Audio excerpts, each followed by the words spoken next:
बिंदु संयुक्तं नित्यं ध्यायन्ति योगिनः कामदं मोक्षदं चैव ओंकाराय नमो नमः।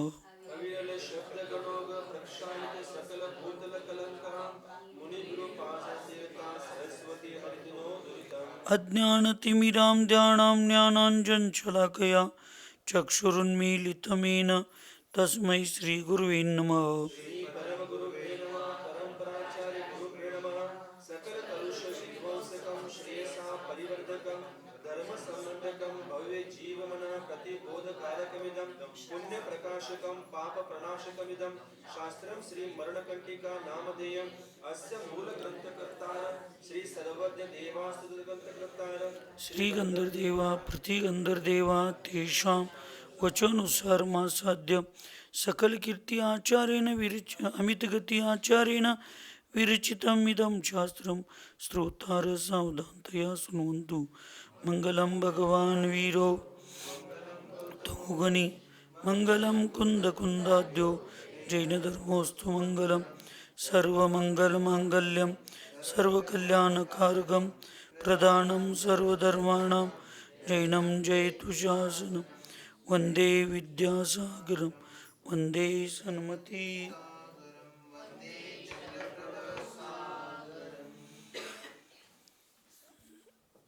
पंचपरमेष्टि भगवान की, अहिंसामय विश्व धर्म की, सिद्धांत शास्त्र की, चारित्र चक्रवर्ती विश्व परम पूज्य आचार्य अमित गति महामुनिराज की, चारित्र चक्रवर्ती प्रथमाचार्य शांति सागर जी महाराज की, संत शिरोमणि आचार्य गुरुवर विद्यासागर जी महाराज की, शांत मूर्ति वत्सल रत्नाकर आचार्य गुरुवर सरमती सागर जी महाराज की, 3 कम 9 करोड़ महामुनिराजों की,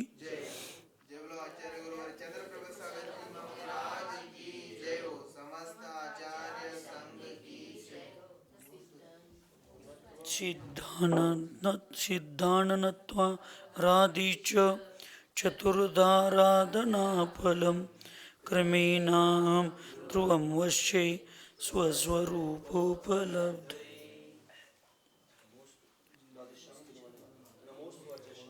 आचार्य भगवंत अमित गती महामुनिराज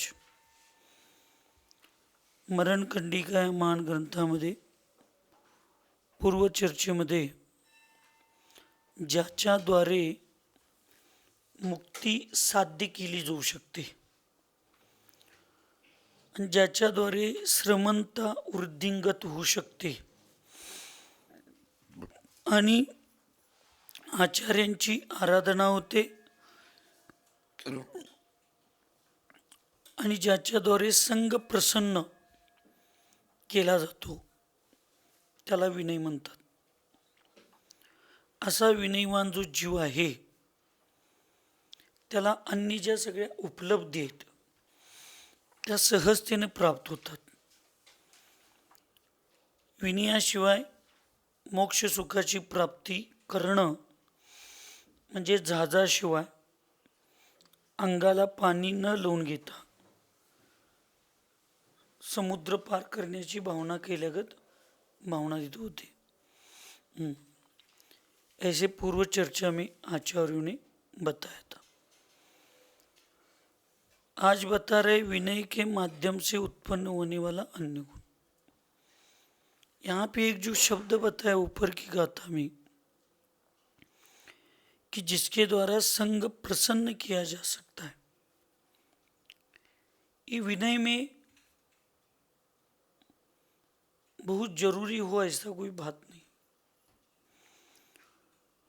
संघ में अनेक प्रकार के अनेक विचारों के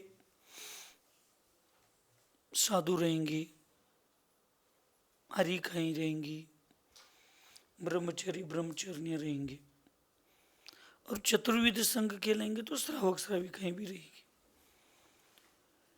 तो सबका मन प्रसन्न हो ही जाए किसी के व्यवहार से, ऐसा कोई नियम नहीं है. बस हमें आगम की तरफ देखकर कार्य करना है. मैं किसी एक के प्रति विनय करता हूँ का प्रसंगवश तो दूसरे को अच्छा लगेगा इसकी कोई गारंटी नहीं. उसका करूँगा तो तीसरे को लोगों की लगेगी, इसका गारंटी नहीं है। इसलिए संघ को प्रसन्न किया जाता है, इसका मतलब अपने मन में संघ में किसी भी साधु या सदस्य के प्रति मन में घृणा, ईर्ष्या, मत्सर, अहंकार अपने मन में नहीं होना चाहिए। इतना ही वहां पे ले लेना। साधु और बहुत आचार्यों का स्वभाव कैसे होना चाहिए?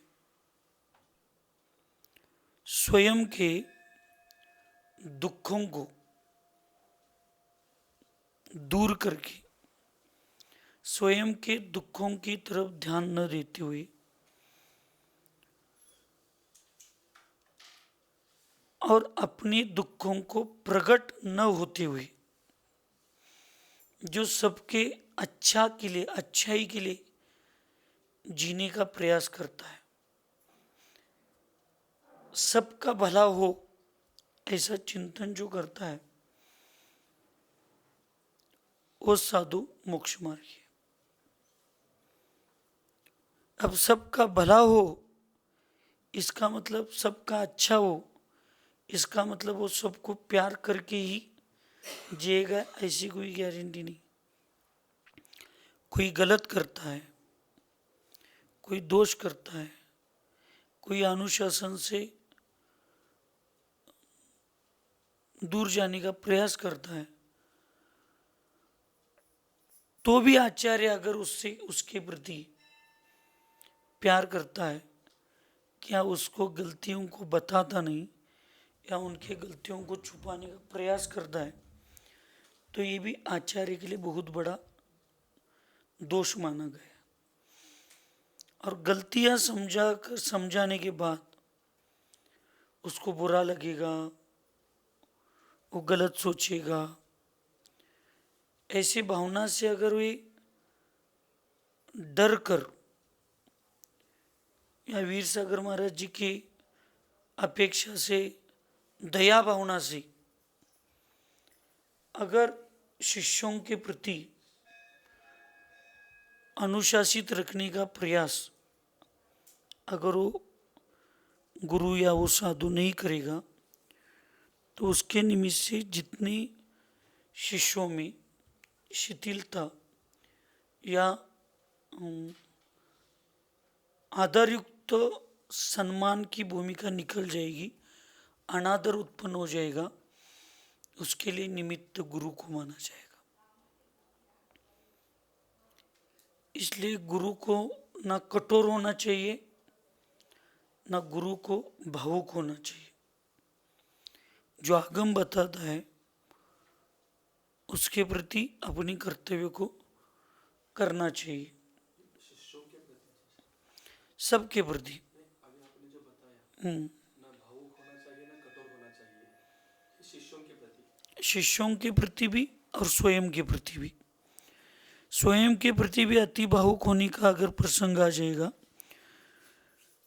तो अच्छी कठोर चर्या वो नहीं कर पाएगा। स्वयं के प्रति भी कठोर रहना चाहिए। उसका स्वभाव ही नारियल जैसा है, बाहर से कठोर और अंदर से मिठास, मृदु, ये उसका स्वभाव है। और शिष्यों को गुरु के वचनों को समझकर जो भविष्य में परिवर्तन करने का प्रयास करता है, वो शिष्य भविष्य में बहुत कुछ काम कर सकता है। शिष्य का मतलब साधु नहीं, साधु, साविका, आरिका, ब्रह्मचरी, ब्रह्मचर्य, श्रावक, श्राविका सब बहुत कुछ कर सकता है। अगर भावुकता में आकर वो स्वयं के कर्तव्यों से दूर जाता है या भावुकता सबके सामने प्रकट कर देता है, तो उसका वीक पॉइंट समाज को और संघ को पता चलता है। और समाज को और संघ को जब उसका वीक पॉइंट पता चलेगा तो भविष्य में उसके विचारों को अस्थिर करने के लिए, उसकी मानसिकता को अस्थिर करने के लिए देर नहीं लगती। इसलिए एक तो साधु का कोई वीक पॉइंट होना ही नहीं चाहिए, और अगर कोई वीक पॉइंट है भी तो कभी सबके सामने प्रकट नहीं होना चाहिए, वो दिखना नहीं चाहिए। नहीं तो दुनिया बहुत विचित्र स्थान में वर्तमान में, साधु या कोई भी बहुत विचित्र स्थान में, अगर उसको पता चलेगा कि सामने वाले का ये वीक पॉइंट है, जैसे अपन ये भौतिक साधनों के ऊपर देखते हैं, भले वो सीरियल के रूप में हो, एक पिक्चर के रूप में हो, किसी बड़े अच्छे अच्छे अधिकारियों का वीक पॉइंट उसका बच्चा रहता है, उसकी बच्ची रहती है, पत्नी रहती है, या वीक पॉइंट होता है संपत्ति का लोभ भी वीक पॉइंट होता है। तो गलत लोग जो उसके वीक पॉइंट है उसको पकड़ दे। संपत्ति का लोभ है तो उसको संपत्ति का लोभ दिखाकर उससे काम करवा के लेते हैं। अगर उसके पास नशा मौज मस्ती करने का वीक पॉइंट है तो उसकी व्यवस्था करके उससे काम करके लेते हैं। और ये कुछ नहीं है लेकिन उसका वीक पॉइंट पत्नी है, बेटा है या कुछ है, ऐसे जब समझ में आता है तो उसके प्रति डर दिखाकर उससे गलत काम करके लेते। ये दुनिया की व्यवस्था है, इसलिए अपने में कोई वीक पॉइंट नहीं होना चाहिए, और वीक पॉइंट हो भी तो कभी प्रकटीकरण नहीं होना चाहिए।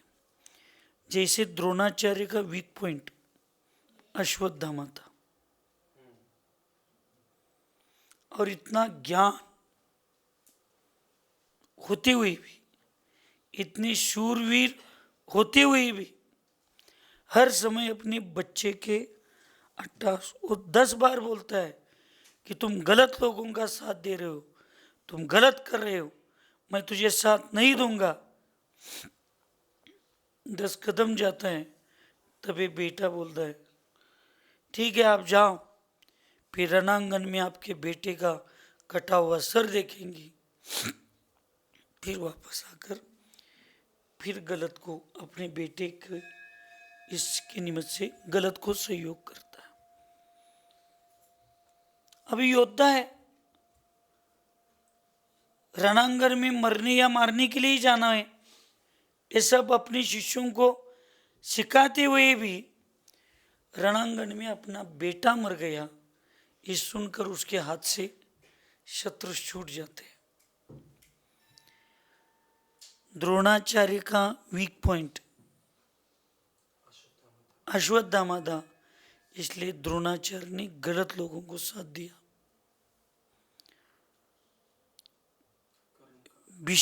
भीष्म पितामह भीष्म का, यानी वो पितामह भीष्म बनने के पहले देवदत्त ऐसा कुछ नाम था उसका, हाँ, उसका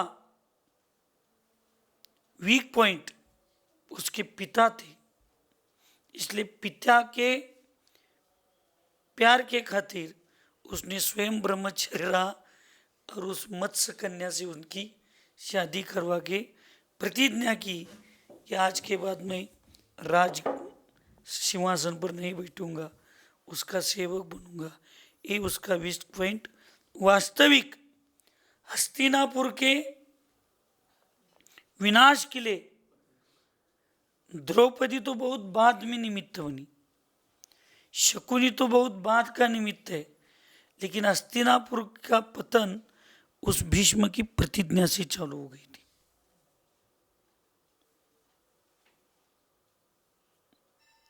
सिर्फ पढ़ना नहीं चाहिए, ये समझना चाहिए, और कभी जीवन में अपना वीक पॉइंट गुरु के प्रति भक्ति होना, गुरु के प्रति श्रद्धा होना, गुरु के प्रति आस्था होना, ये बात की बात है। नहीं तो मैंने आपको एक उदाहरण 25 साल के साधक की दी थी, उदाहरण 20 साल की साधक का उदाहरण 8-10 दिन पहले या चातुर्मास में दिया था कि गुरु के प्रति भावुक होकर 20 साल की साधना को छोड़कर वो गुरु के चरणों में भी कपड़े पहनकर चले गए रातों रात, लेकिन गुरु ने लोक अपवाद से,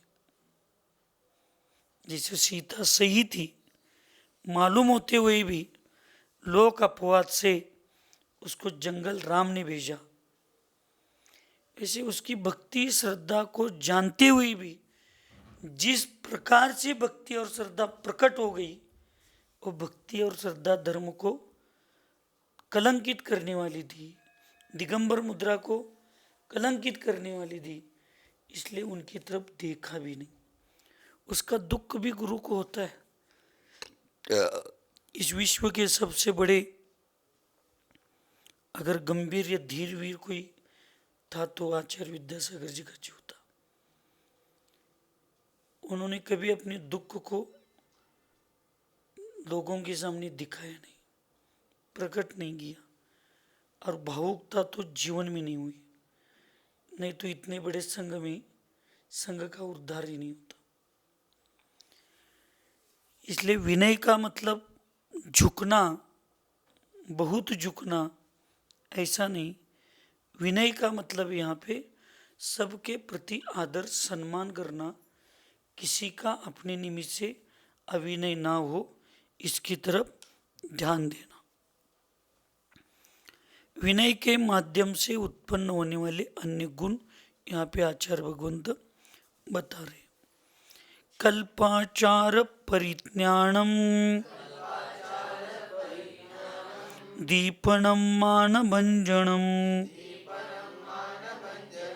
आत्मशुद्धिरवैचित्यम मैत्री मार्दव मार्जवम।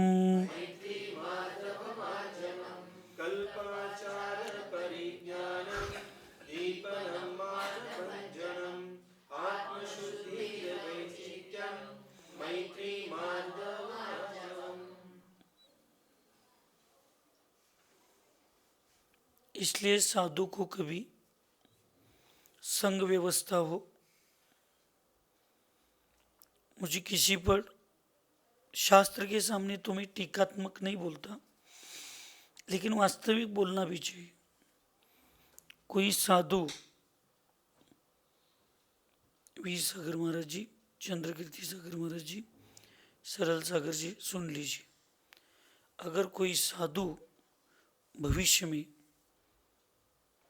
या वर्तमान में अपने संघ को संघपति के रूप में चलाना सोचता है या देखता है, तो संघ का स्वातंत्र्य और स्वाभिमान कभी सुरक्षित नहीं होता, क्योंकि वो संघ किसी एक परिवार या व्यक्ति के हाथ में चला जाता है। अब वो कहेगा कि यहाँ बहुत देर हो रही है, कितने दिन रुके हो, तो इच्छा होती भी उसको आगे जाना पड़ेगा। अन्य अन्य बहुत से कारण हैं। जो साधु किसी एक ब्रह्मचारी के हाथ से अधीन चला गया तो संघ कभी सुरक्षित नहीं रहता। जो साधु संघ के ब्रह्मचारियों के हाथ में, पर्सनल बात अलग है और संघ की बात अलग है। पर्सनल भी बात हो, आस्था, एक दूसरों के प्रति गुणानुवाद, ये बात अलग है, लेकिन कभी भी ऐसे एक व्यक्ति के हाथ में अगर वो चला गया तो संघ का और उसका स्वयं का अस्तित्व भविष्य में बहुत स्वावलंबन के रूप में नहीं रहता। फिर कभी कभी ऐसे होता है कि वही ब्रह्मचर्य या वही ब्रह्मचारिणी दवाई लेकर आएगी, वही श्राविका दवाई लेकर आएगी, चौके में आहार करने के लिए आएगी, वही ब्रह्मचारी चौके में आएगा तो उनका आहार अच्छा होता है, ठीक होता है, ये होता है। ये स्वयं के साधु व्रत के लिए भी बहुत बड़ा घातक है। और समाज जब उस व्यक्ति को ये पता चलेगा तो भी घातक है। अगर कोई गृहस्थी श्राविका या गृहस्थ श्रावक के अधीन आप चले गए तो यहां से जाने के बाद क्या होगा? एक तो आप आर्तरोद्यान यानी हम आर्तरोद्यान करेंगे, या उसको अपने परिवार को आर्तरोद्यान कराकर लोक अपवाद परिवार के कर्तव्यों को छोड़कर आपके पीछे भागना पड़ेगा, साधुओं के पीछे भागना पड़ा। यही चल रहा है आज। ना साधु को अपने भक्तों के अन्य जिम्मेदारियों की कोई चिंता है, कर्तव्यों की चिंता है, ना ये साधु प्रेम के चक्कर में करने वाले लोगों को ना अपने परिवार के अन्य जिम्मेदारियों को स्वीकार करने की इच्छा है। क्या कर रहा है? धर्म ही तो कर रहा है। क्या कर रहा हूं? धर्म। लेकिन एक धर्म को तूने स्वीकार कर, अन्य जो धर्म स्वीकार किए दे उसकी तरफ क्या हो रहा है? दुर्लक्षित हो रहा है। आज मैं बहुत जीवन की सबसे अच्छी बात आपको समझा रहा हूं, इसलिए किसी धनवान की में इतना भी आप मत उलझो। जो आंखों को दिख रहा है, जो समझ में आ रहा है, उन चीजों को मैं समझा रहा हूं। इतना भी मत उलझो कि अब मेरे सिवाय नहीं चलेगा, अब उसको भी नहीं लगेगा। लेकिन जब किसी के आयु कर्म और किसी के पर्सनल जीवन कभी हम नहीं बोल सकते। आप एक व्यक्ति के चक्कर में अन्य व्यक्तियों की तरफ दुर्लक्ष्य करोगे तो उस व्यक्ति के अभाव में क्या होगा? तो अन्य समाज कहेगी ले लो। अब उसकी वो जब आपको बहुत पैसे दे रहा था, वो आपको बहुत सम्मान कर रहा था, तो आपने दूसरों को क्या किया? उपेक्षित किया। अब करो, उससे ही लेकर करो, उस बुरी बात है। और कोई भी श्रावक को कोई भी काम मर्यादित होता है, कोई अमर्यादित नहीं होता। इसलिए समाज के श्रावकों में संघ के ब्रह्मचर्य और ब्रह्मचर्यों के इतने भी अधीन मत हो कि जो भविष्य में हम खिलौना बन जाए। नहीं तो फिर अपने व्रत का अभिनय हो जाएगा, दुनिया का विनय करने के चक्कर में स्वयं का अभिनय हो जाएगा। परसों मुझे एक आर्यिका ने कहा, जो अन्य संघ से संघ आया था उसमें से, कि नहीं आप उनको लेकर जाओ, वो 2-3 दिन से नहीं आए इसलिए आपका आहार अच्छा नहीं हुआ।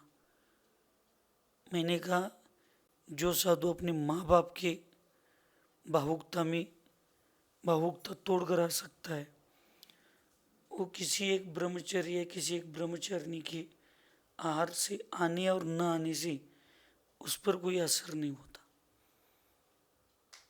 सब कर्म पुण्य और पाप के उधर अधीन होता है। इसलिए कुछ नहीं, ये बताने का कारण ये है, वो माता जी के समता भाव की परीक्षा है या माता जी के कर्म का उदय है।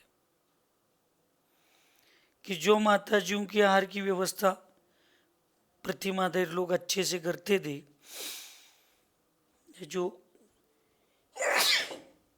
सेवा रूप में आते थे, अब उनको सबको कोई पारिवारिक सूतक जैसा ऐसे प्रसंग आ गए। अब आज सब नए लोग करने वाले आज से।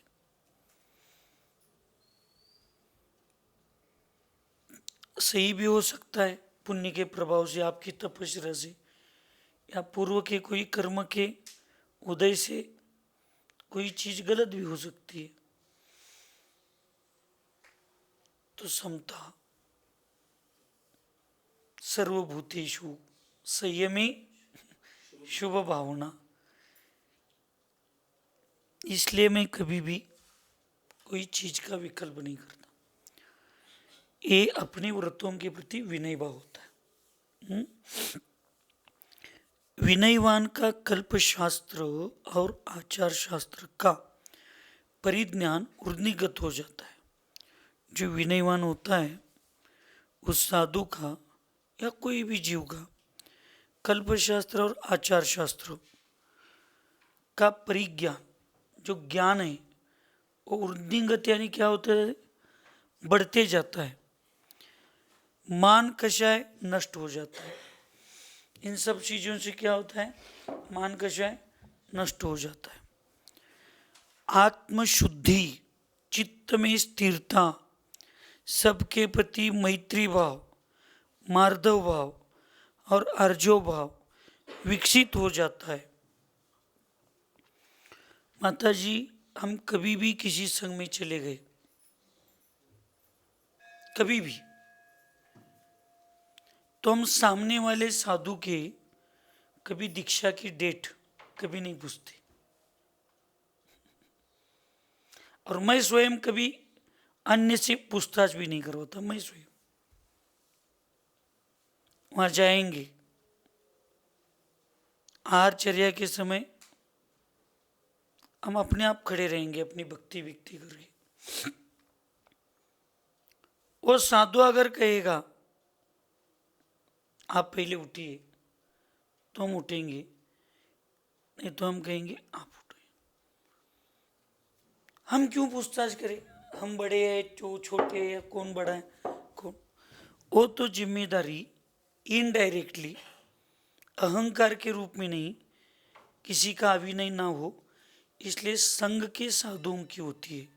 अन्य जो दूसरे साधु होते संघ में, उनकी जिम्मेदारी होती है कि अपने संघ में आने वाले आचार्य, अपने संघ में आने वाले मुनि या अन्य संघ में अपन जा रहे, तो वहाँ की थोड़ी पूछताछ करिए। अपने गुरु के माध्यम से किसी का अभिनय ना हो, ना किसी के निमित्त से अपने गुरु का अभिनय ना हो, अपने निमित्त से अन्य संघ के साधुओं का अभिनय ना हो, और अन्य संघ से, अन्य संघ के साधु के निमित्त से अपना कोई अभिनय ना हो। इसको स्वयं के समझकर, यही तो क्या होता है वो कल जो साधुओं के नाम आए थे,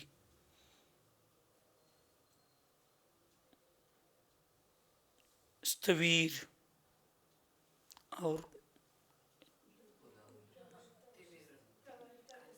संघ चलाने वाले प्रवर्तक, ये काम क्या है इनका? ये तो काम है कि संघ की व्यवस्था को सुरक्षित रखने का। संघ की व्यवस्था को बिगाड़ने का काम नहीं होता। इन लोगों का काम होता है संघ की व्यवस्था करना, पूरे विहार, पूरी व्यवस्था। आचार्यों को कोई विकल्प ही नहीं होना चाहिए। ये तो संघ की इन लोगों का काम होता है। उल्टा होने लगा तो आचार्यों को ही सबकी व्यवस्था करनी पड़ती होगी।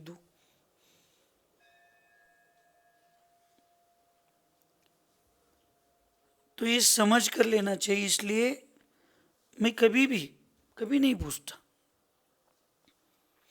हमारे यहाँ पे भी कोई आ गई तो हम कहते भैया आप उठो। नहीं महाराज जी ऐसे नहीं, भैया अतिथि देवो भव।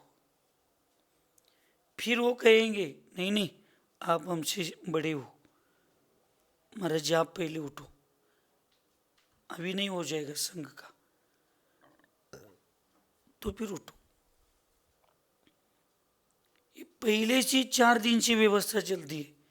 वो आएंगे तो अपने लिए पाटा अलग से लगाओ, उनको नीचे बिठाओ, ऐसे करो वैसे करो, उनके साथ ऐसे व्यवहार करो। क्या है इन चीजों का? जिसको छोड़ने के लिए साधु बन गए, उसी को हम खाद पानी डालते हुए उसको ही बड़ा कर रहे। क्रोध, मान, माया, लोभ। क्या कोई साधु पहले छोटे बड़े उठे? क्या उससे क्या होने वाला है? अगर मान लीजिए कल कोई अन्य संघ के साधु आ गए और वो मुझसे छोटे और वो पहले हार के लिए उठ गए, अहंकार के रूप में गया, कुछ भी कही, उठ गए, तो मेरे आचार्य पद में दोष आता है? मेरा स्वर्ग नीचे होने वाला है और मैं वास्तविक छोटा ही हूं और मैं बड़प्पन की व्यवस्था सोच रहा हूं, तो क्या है? मैं उनके पहले हार उठूंगा तो मेरा स्वर्ग बढ़ने वाला है, ऊपर जाने वाला है। एक कुछ नहीं होता। अतिथि को अतिथि का सम्मान देने का प्रयास करना चाहिए, छोटा हो बड़ा हो। फिर वो अतिथि को सोचना चाहिए बड़े या छोटे, और उनके साथ कैसे अपना व्यवहार होना चाहिए। आचार्य श्री विश्वेश्वर महाराज जी के संग से वो क्या नहीं सुप्रभु हम्म, वहाँ पर आचार्य श्री के संग में प्रवर्तक के सूरत सागर। सागर महाराज जी, वो हमसे दीक्षा में बड़े हैं, ज्ञान में बड़े हैं, लेकिन जब भी वार्तालाप होता है तो हम छोटे हैं उनसे, ज्ञान में, क्रिया में, वो दीक्षा में, आयु में, लेकिन वो हमें इतने विनय के बाद दृष्टि से वो कहते हैं, भगवान आशीर्वाद प्रदान करिए, कुछ मार्गदर्शन प्रदान करिए। ये उनका बड़प्पन है। हम लोगों को ये सीखना चाहिए ना। वो द्रव्य दृष्टि से हमारी आत्मा को परमात्मा के रूप में देखते हैं, तो हम लोगों को भी इन लोगों से कुछ सीखना चाहिए कि हम सबके साथ कैसे व्यवहार करना चाहिए। हम सब ये सीख रहे, देख रहे, बोल रहे, सब कर रहे, लेकिन हम सबके साथ ऐसा व्यवहार नहीं कर रहे तो फिर क्या है? सूरत सागर महाराज जी तो श्रावकों के साथ भी ऐसा व्यवहार करते। फिर हमारा व्यवहार कैसा है, किसके साथ कैसे होना चाहिए? उस संघ के ब्रह्मचारी को भी भैया जी आप वो करो, भैया जी आप वो करो। इनके बाद आने वाले ब्रह्मचारी को भी आप करके विनय से बोलते हैं। हम सिर्फ उदाहरण लेकर और देकर नहीं चलेगा, उस उदाहरण को स्वीकार करके हमको जीवन में अपनी त्रुटियों को दूर करके परिवर्तन करने का भी पुरुषार्थ करने का प्रयास करना चाहिए। चित्त में स्थिरता आती है।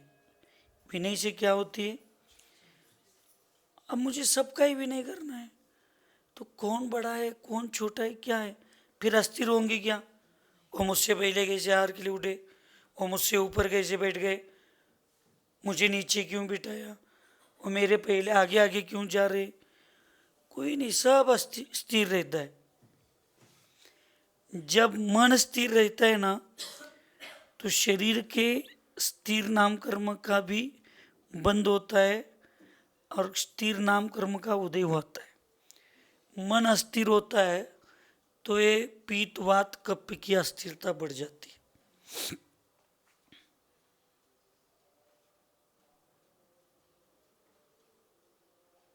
मन स्थिर होना चाहिए, समझ कर लेने की क्षमता होनी चाहिए। अब कल दो महाराज जी को लगा होगा हम 5 मिनट लेट हो गए तो आचार्य ने दरवाजा बंद कराया। कोई दरवाजा बंद नहीं कराया, रोज ही करते। मैं नहीं करता, आप लोग ही करते। स्वाध्याय चालू होने के बाद 5 मिनट में कोई श्रावक आकर या कोई बैठ न जाए, मूलाधार का स्वाध्याय चालू है, कोई ना आ जाए, इसलिए रोज ही दरवाजा बंद होता है कि कल दरवाजा बंद हो गया? एक बार दरवाजा बंद हो गया तो कभी हमने दीदियों के लिए भी नहीं खोला या खोलने के लिए इशारा किया। रोज का ही अनुशासन है।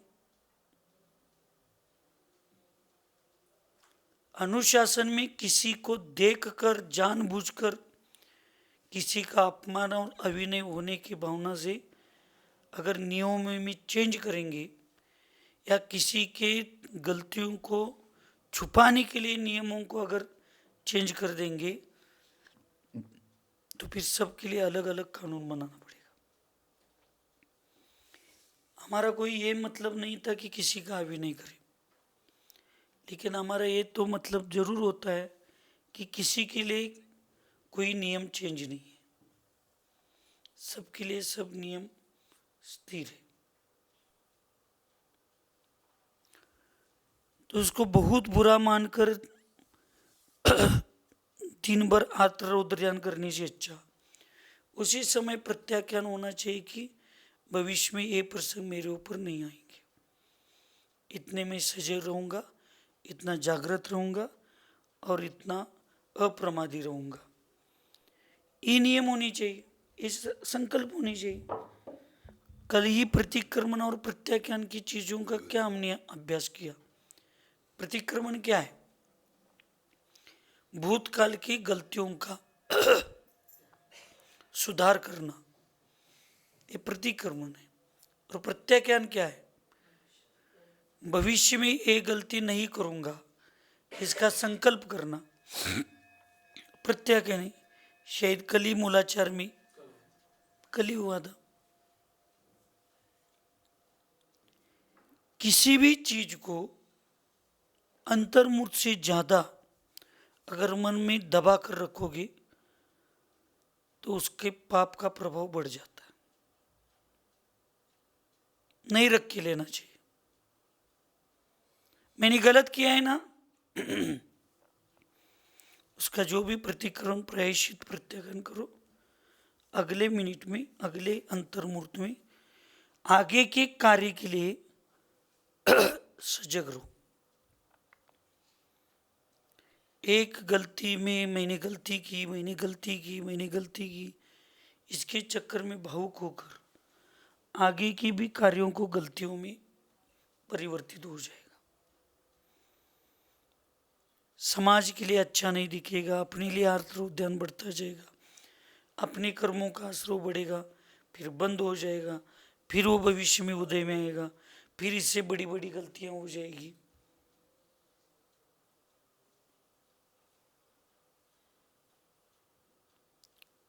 इसलिए कठोर भी नहीं होना है और भावुक भी नहीं होना है। साधु को हर चीजों में मध्यस्थ भाव होना चाहिए। सबके प्रति मैत्री भाव जागृत होते। विनय करने से क्या होता है?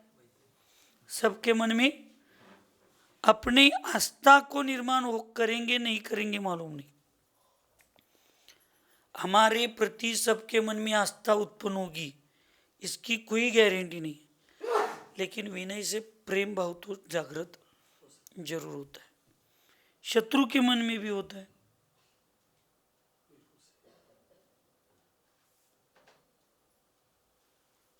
हमने कभी गोमटेश्वर में जितने साधु आ गए ना, वो हमारे विचार का है क्या दूसरे विचार का है, हमारे से बड़े छोटे, ऐसा कुछ नहीं। एक क्षुल्लक जी के कमरे में भी हम दवाई हो, शास्त्र हो या जो भी व्यवस्था वहाँ पे थी, मठ समाज उस महोत्सव की, वो क्षुल्लक जी के कमरे में भी जाकर देते थे।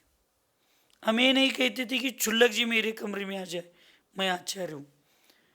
अब तुम वहाँ पे व्यवस्थापक, एक विनय, एक आपको कर्तव्य जिम्मेदारी दिए, तो जिम्मेदारी जिसके पास होती है वो कभी आचार्य के गुण अपने आचरण के लिए करना चाहिए।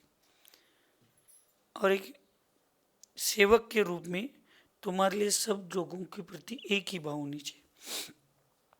ऐसा कभी नहीं हुआ बड़े बड़े आचार्यों को मैं जाकर देता था और छोटे छोटे मुनि या आचार्यों को, क्षुल्लक जी को ब्रह्मचर्यों से या ऐसे लोगों से भेजता था, कभी नहीं हुआ। अगर मैं वहाँ पे उपस्थित हूँ तो किसी भी साधु को, क्षुल्लक जी को भी कमरा दिखाना है, अलॉट क्या देना है, तो उसके कमरे तक जाकर एक कमरा है, ये ऐसा है, आपको यहाँ क्या सुविधा चाहिए क्या। युगचुल्लक जी को तक हम देते थे। किसी ने चिल्लाया इसलिए अलग व्यवस्था नहीं करवाई कि हमें ऐसा चाहिए वैसा चाहिए। बहुत लोगों ने नाम भी रखा, साधुओं ने या कुछ लोगों ने। अब तो ब्रह्मचर्य, 3 ब्रह्मचर्य और अलग 3 कमरों का मकान चाहिए। 2 लोगों के लिए थोड़ी दे सकते। पति पत्नी संगपत्ति आए, 2 लोगों के लिए बड़ा मकान चाहिए, कैसे दे सकते। बाकी लोग क्या करेंगे। जिस कमरे में 7 लोग रहते थे, 6 लोग, तो 2 3 संघ के ब्रह्मचर्यों को एकत्रित किया, अलग नहीं दिया। बहुत से लोगों ने अच्छा भी कहा, बहुत से लोगों ने गलत भी कहा, लेकिन कभी भेदभाव नहीं हुआ।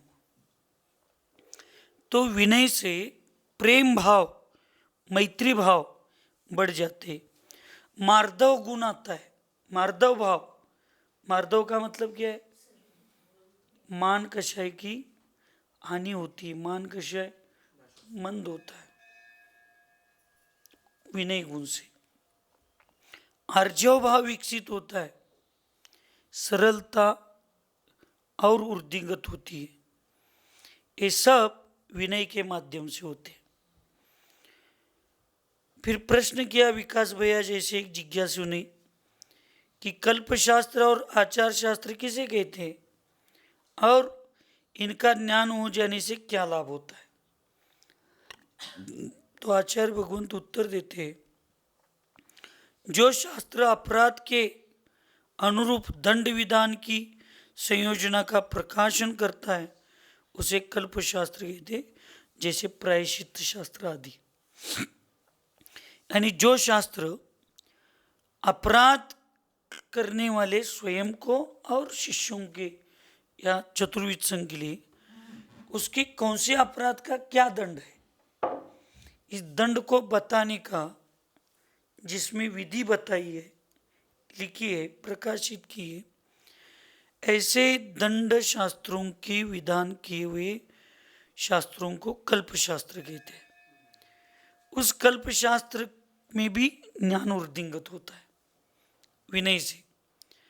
विनयवान साधुओं को इस शास्त्र का तरस्पर्शी ज्ञान हो जाता है। यानी छोटे से छोटे सूक्ष्म ज्ञान को भी विनयवान साधु इस कल्प शास्त्र के प्रति समझ में आता है। मतलब क्या है इसका। जिसके पास विनय होता है ना, वो जाते जाते भी अनावधान से अपने से बड़ों के प्रति, अनावधान से, इच्छा से नहीं, अभिनय किया नहीं, अभिनय हो जाता है। अभिनय करना और अभिनय होना, इसमें अंतर है। तो छोटी सी भी अनावधान से भी अभिनय होता है तो उसको तुरंत ध्यान में आता है और उसको सुधरता है। यानी 2 कदम आगे गए तो अपने आप पीछे आएगा, क्षमा कहेगा और फिर उनके पीछे रह जाएगा। ये मैं सबको इसलिए बोल रहा हूं, मैत्री और संग में हम एक है, हम बहुत अच्छे से जीते हैं। इस भावना को हृदय में स्थापित करते हुए या दुनिया को दिखाने के चक्कर में कभी कभी बड़ों का छोटों के प्रति अभिनय होता है और छोटों का बोलने में बड़ों के प्रति अभिनय होता है। अति परिचय वर्जति और अति परिचय अवज्ञा क्या कहते, अति परिचयात अवज्ञा। सब सुन लेना। अति परिचय जब होता है ना साधु साधुओं में, ब्रह्मचारियों के साथ, समाज में अपने भक्तों के साथ, आपको बता रहा हूं, इसका मतलब मैं सही हूं ऐसा नहीं हूं। हम लोगों से भी फिर श्रावकों के प्रति या इसके प्रति अवज्ञा होती है, फिर उसका उम्र का लिहाज नहीं होता। इसलिए 2-4 दिन से बहुत चिंतन चल रहा है कि किसी को अच्छा लगे, इसलिए अपनी अच्छाई को छोड़ना चाहिए क्या। 4-5 दिन से तो बहुत चिंतन चल रहा है। कल तो उस चिंतन की गहराई में रात को नींद ही नहीं आई। अपन अनुशासन के रूप में कर रहे, फिर छोटों को ये समझ में नहीं आ रहा, क्या भावुकता में वो बहते जाएंगे। पर किसी के आर्त रौद्र ध्यान के लिए हमारे नियम निमित्त तो ना बने। फिर दूसरा नियम कहता है किसी के भावुकता के लिए अच्छे नियमों को या अच्छे विषयों को छोड़ देंगे तो सबका ही गलत हो जाएगा। अपना कर्तव्य अपने को करना चाहिए।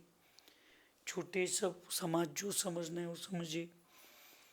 अब इतने दिनों से अपन समाज में ऐसे रह चुके, अब थोड़ी इतना समझने के बाद थोड़ा समाज से ये हंसी मचा गया।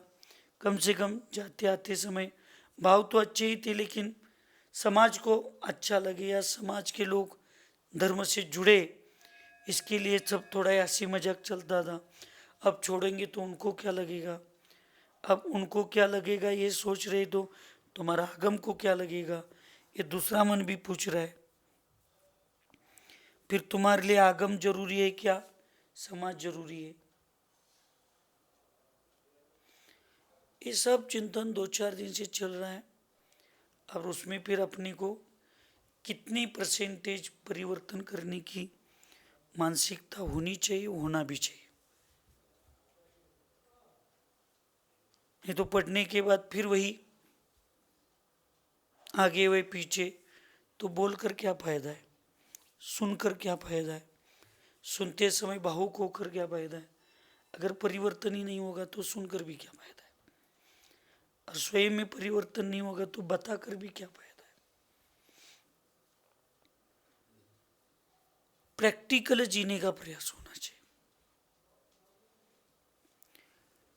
तो ये छोटे छोटे भी अभिनय जब होते तो उसको तुरंत स्पर्श कर दे। अरे शायद उस दिन मैंने ऐसे किया था, कल मेरा ऐसा उनके साथ अनजाने में हुआ था, या अभी 5-10 मिनट पहले मुझे ऐसा हो गया। इसलिए सब महाराज जी सुन लीजिए, सब माता जी लोग सुन लिए, दीदी लोग सब सुन लीजिए, भैयाओं को समय अगर तो सुन लीजिए। फालतूगिरी से कितना भी परिश्रम करो, दिन भर कितना भी परिश्रम हो जाए, दिन भर कितना भी कुछ हो जाए,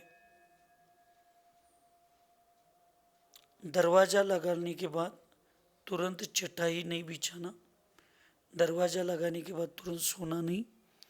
दरवाजा दोपहर का सामयिक के समय हो, शाम के सामयिक हो,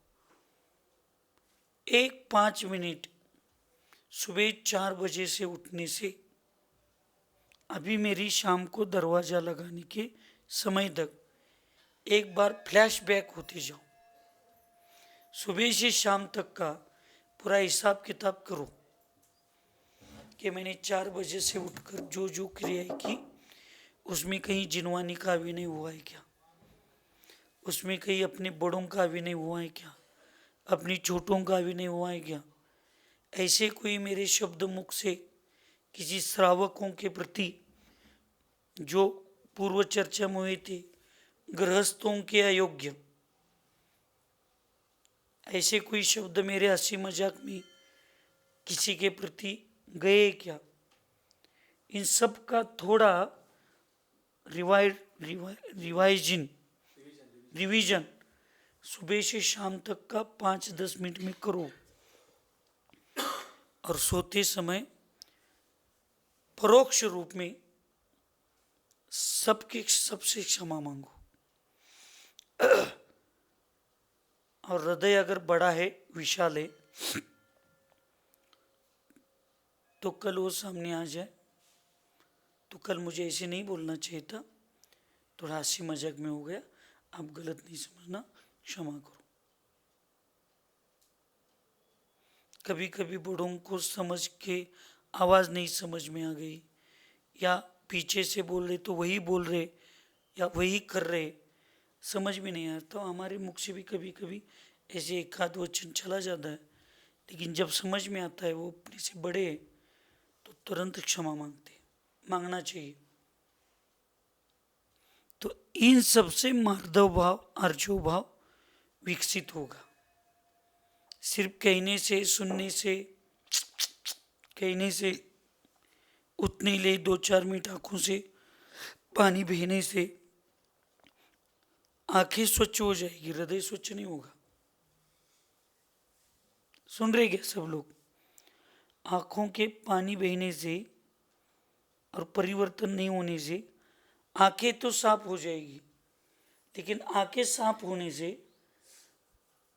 पाप नाश नहीं होगा, हृदय साफ होने से होता है। इसलिए तलपर्शी का अर्थ ये होता है, इसका मतलब ये नहीं समझना हरिकाओं या मुनि महाराज जी हो कि हम लोगों को प्रायश्चित शास्त्र पढ़ने का अधिकार, ऐसा नहीं। यहाँ पे ये बताया कि मैंने ये दंड किया है, ये मैंने ये दोष लगाया है, मैंने अभी नहीं किया है, ये स्वयं को पता चलता है। ये यहाँ पे अर्थ निकालना है। स्वयं के प्रति स्वयं को दोषी समझने का परिज्ञान यहाँ पे विनय भाव से होता है।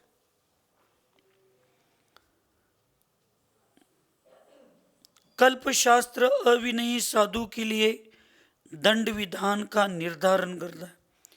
कल्प शास्त्र जो है अविनयी साधुओं के लिए दंड विधान, दंड देने का निर्धारण करता है, अतः विनय का ही निरूपण करता है।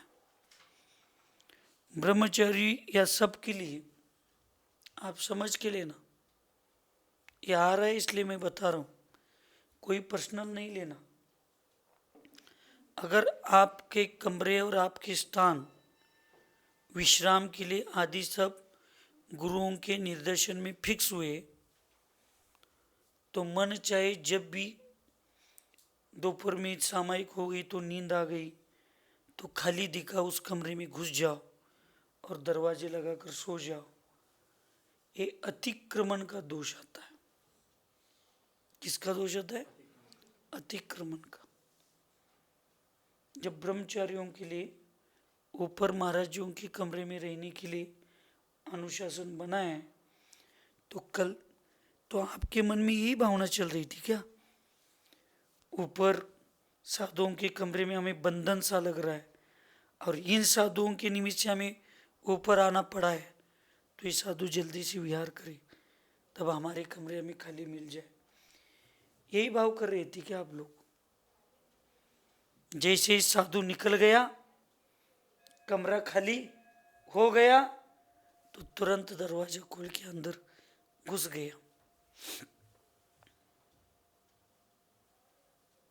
कभी भी नहीं होता। आप लोगों को कभी बोलना ही नहीं चाहिए कि अब महाराज जी उधर के कमरे खाली है तो हम 2-2 3-3 साधु एक कमरे में क्यों रहे, अब उधर जाए क्या? आपको पूछना भी नहीं चाहिए। जब आपको 2-2 3-3 लोगों को एक कमरे में बिठाया है तो उसका कोई ना कोई तो गुरु का नियम होगा। वीर सागर महाराज जी कभी भी एक बार अकेले अकेले रहने की आदत पड़ गई ना, कल परसों आया था आगम में, तो उसको दूसरे साधुओं को कमरे में लेना और दूसरे साधुओं को दूसरे के कमरे में रहना वो कभी पसंद नहीं करता। और फिर ये चर्या जो है, ये जो मानसिकता होती है वो स्वेच्छाचार की प्रदर्शन करने वाला होता है।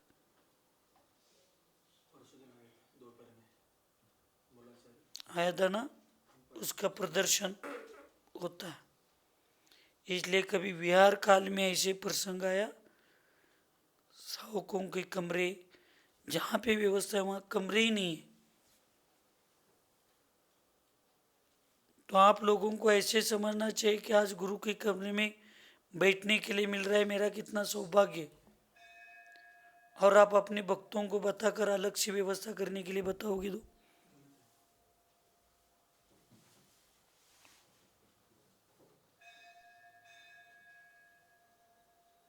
तो उस समय गुरु समझते कि शायद इनको साथ में रहने की इच्छा नहीं रहती। आप लोग सौभाग्य मानना चाहिए। जो विनयी साधु होते हैं ना, जो विनयी ब्रह्मचारी होते हैं, जिनके मन में 100% आस्था और श्रद्धा बढ़ती गुरु के प्रति होती है, वो तो भगवान के सामने भाव करते कि कम से कम मुझे गुरु के कमरे में सोने के लिए मिल जाए, मेरे गुरु के कमरे में मुझे सामायिक करने के लिए मिल जाए, मेरे गुरु के चरणों में मुझे बैठने के लिए मिल जाए। हम तो सुबह सुबह 8 बजे उठने वाले व्यक्ति, पहली बार ना ब्रह्मचर्य व्रत था ना कुछ नहीं था, पहली बार अमरकंटक में गए जबरदस्ती से। और जिस दिन मुझे कुछ प्रसंगवश दूसरे तीसरे दिन स्वयं सेवक बनकर गए थे, और सुबह मुझे 5 बजे आचार्य के कमरे के बाहर जाना काम के लिए कुछ पड़ा, तो आचार्य के मुख से जो स्वयंभू सुनने के लिए मिला, उस दिन से जितने दिन में अमरकंटक में था, सुबह 5 बजे आचार्य के कमरे के बाहर जाकर मैं स्वयंभू सुनता था। उसके बाद जब जब मुझे ऐसा प्रसंग आया, हम लोगों ने वो किया। मैं मेरा बड़ापन समर्पण नहीं बता रहा।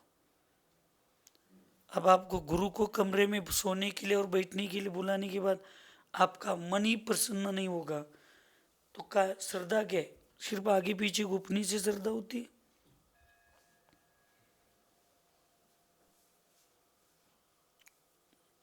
हम लोग तो सोचते थे कि हमें गुरु कब हमारे कमरे में बुलाए अपनी, और आपको बुलाने के बाद आप लोग टालने का प्रयास करते कि हम बाहर कैसे सो जाए, अलग कैसे सो जाए। सौभाग्य वो मानना चाहिए। तो ये सब जो है ना यहाँ पे ये बता रहा है कि फिर ऐसे अविनयी लोगों के लिए दंड निर्धारण किया है यहाँ पे विधान। हम नेमावर में थे, अभी गए थे, तो आचार्य के कमरे में 2-3 साधुओं को, 1-2 साधुओं को सोने के लिए चलता था उस समय। तो सब में ऐसे ईर्ष्या जैसे चलता था, आज मुझे सोने के लिए बुलाएंगे तो, आज मुझे बुलाएंगे तो, आज मुझे, ये मन में भाव होना चाहिए।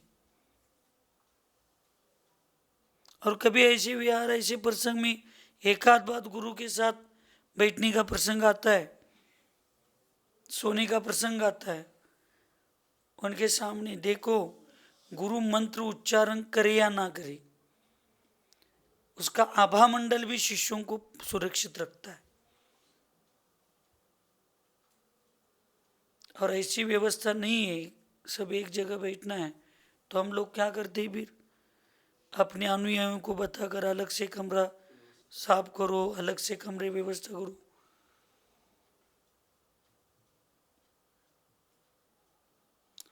हम ही अपने भक्तों को और शिष्यों को बता रहे कि हमें मिलकर नहीं रहना है।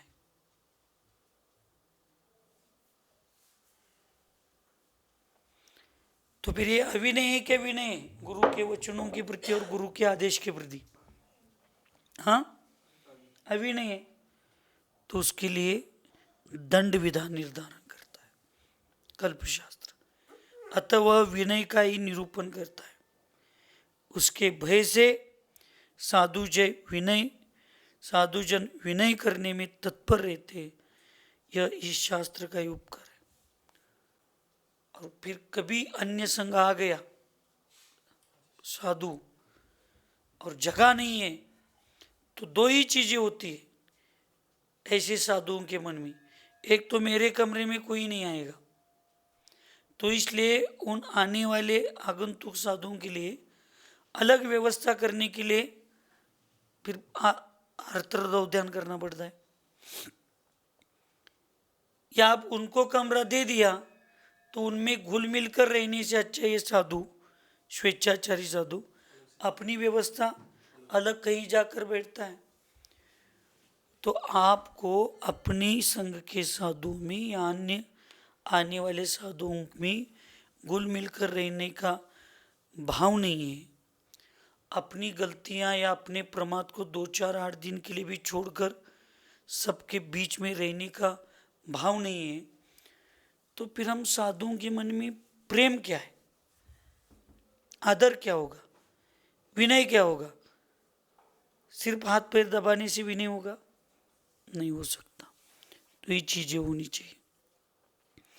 इस शास्त्र का ये उपकार है। रत्नत्रय के आचरण का कथन करने में तत्पर होने से द्वादशांग के प्रथम अंग को आचारांग कहते, अर्थात जिसमें मुनिजनों के आचरण का कथन हो आचार शास्त्र है। इसका अभिप्राय यह है कि कायिक और वाचिक विनय करने से आचारांग में कहे गए क्रम का प्रकाशन होता है। यही कारण है कि विनय करने से श्रुत और चारित्र की अभिवृद्धि अर्थात दोनों की आराधना हो जाती है। इसलिए आज हम लोगों को समझना चाहिए कि हमारे प्रति जो विनय करते उनके प्रति भी विनय करना है, और हमारे प्रति जो अविनय भी करता है उसके प्रति भी सच्चे साधक के मन में क्या भाव आता है? विनय आता है। नहीं तो ईंट का पत्थर जवाब से उन्होंने हमारे सहित ऐसा किया है तो हम भी ऐसा ही करेंगे। ये साधु, धर्मात्मा, ब्रह्मचारी, प्रतिमाधारी आदि जो कम से कम मोक्ष मार्ग पर चल रहे हैं, भाग रहे हैं, या उसकी तरफ जिनकी दृष्टि भी है, ऐसे लोगों को ये व्यवहार उचित नहीं माना जाता। दुनिया जो करने दो, अपनी कर्तव्य को दुनिया के प्रति जो है वो करना चाहिए। इसलिए गुरु या अपने से बड़े बुलाकर ही अपनी गलतियां बताएं, ऐसा नहीं होता है। स्वाध्याय और इसके माध्यम से जो अपनी गलती को स्वयं सोचना चाहिए। 4 प्रकार के लोग होते इस दुनिया में। एक है दूसरों की गलती को देखकर स्वयं सुधरते, ऐसे एक लोग होते। दूसरों ने गलती बताने के बाद स्वयं में परिवर्तन करते, इस प्रकार के एक लोग होते। दूसरे बताने के बाद भी गलती नहीं सुधरते, इस प्रकार के एक लोग होते। और स्वयं को कभी गलत समझते ही नहीं, ऐसे एक होते। इन 4 प्रकार के लोग होते। इनमें से हम किस कैटेगरी में हैं और हमें किस कैटेगरी में जाना है, ये स्वयं का विचार स्वयं करना चाहिए। सुखी रहे सब जीव जगत में, कोई कभी न घबरावे, वैर पाप अभिमान छोड़ जग, नित्य नए मंगल गावे। ओम नमः। सबको क्षमा, सबसे क्षमा।